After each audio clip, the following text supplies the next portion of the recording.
Jessica Tivna, très inquiète pour son bébé Mylon, elle se rend en urgence chez le médecin et se confie sur la santé de son bébé.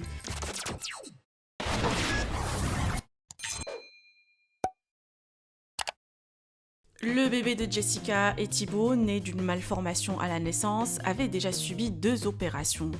Avec une santé fragile qui nécessite souvent des contrôles médicaux, les parents sont achauvés de leur fils et le quittent rarement. À leur retour de l'île Maurice, Jessica s'est confiée ce matin sur l'état de son fils depuis quelques jours et a décidé de l'emmener chez un médecin en urgence. En route pour la consultation médicale de son fils, la Marseillaise dit avoir vécu le pire trajet de sa vie. Son bébé lui a fait une grosse crise entre pleurs et vomissements. Je vous laisse avec ses confessions. Je me pose parce que ça a été très dur cet après-midi. Je suis partie seule avec mon fils. On était allé à l'hôpital avec mon mari, tout s'est bien passé. Après, lui, il avait des papiers à faire. Et moi, je devais aller faire le vaccin de Mylon. Et en plus, j'avais pris rendez-vous ce matin parce qu'il faisait que pleurer, que je ne comprenais pas pourquoi. Je pensais que c'était les dents. Bon, finalement, c'est pas encore les dents. Donc, je pars chez la pédiatre, on part tous les deux. Et là, on arrive sur la. Donc, tout va bien. Je le mets dans la voiture. Et là, d'un coup, on arrive sur la 6 voies. Donc, c'est grosse autoroute, camion. Il se met à pleurer. Et quand je vous dis pleurer, c'est hurler. Je le vois, il devient rouge. Mais il hurle. D'un coup, il vomit. Je le vois dans le rétro, je vois qu'il vomit, que ça tombe sur lui, mais que voilà, il peut encore respirer. Mais il crie encore. Je finis par trouver un truc de stop là, sur les grosses voies, mais le truc là où je peux m'arrêter. Je vais le voir, j'essaie de lui remettre la sucette, ça marche pas, il hurle. Je me dis, bon, il faut que je sorte, tout le monde me klaxonne, parce que c'est très dangereux.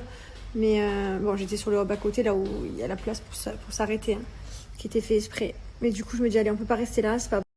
Donc je me dis on peut pas rester là, il faut qu'on reparte. Mylon, impossible de le calmer, impossible. Je me dis bon tant pis, je suis à 700 mètres de la sortie, il faut que j'arrive à sortir de là, enfin 1 kilomètre. Je remonte vite dans la voiture, j'accélère un peu pour aller plus vite. Et là d'un coup, il re-hurle, je le revois, il revomit. Je me dis putain, sauf que là d'un coup il commence à faire... Là évidemment, peur qui m'arrive, je commence à avoir peur, je me re-arrête n'importe quoi. Bref, impossible de le calmer. Je me suis arrêtée 3 fois au total. Il a vomi 3 fois.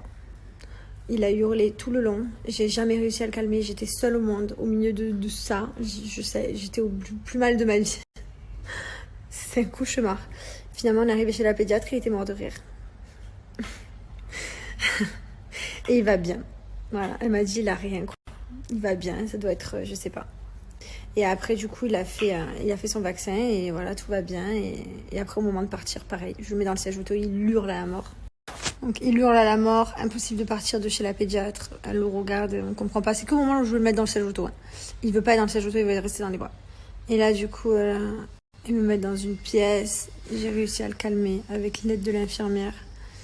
Il s'est endormi, je l'ai mis dans le siège auto. Je suis rentrée à la maison. C'était le pire trajet de ma vie.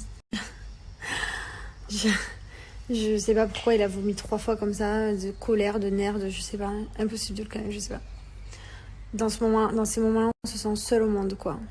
J'étais seule au monde. Plus de peur que de mal pour la jeune maman, le bébé Mylon se porte bien d'après les médecins.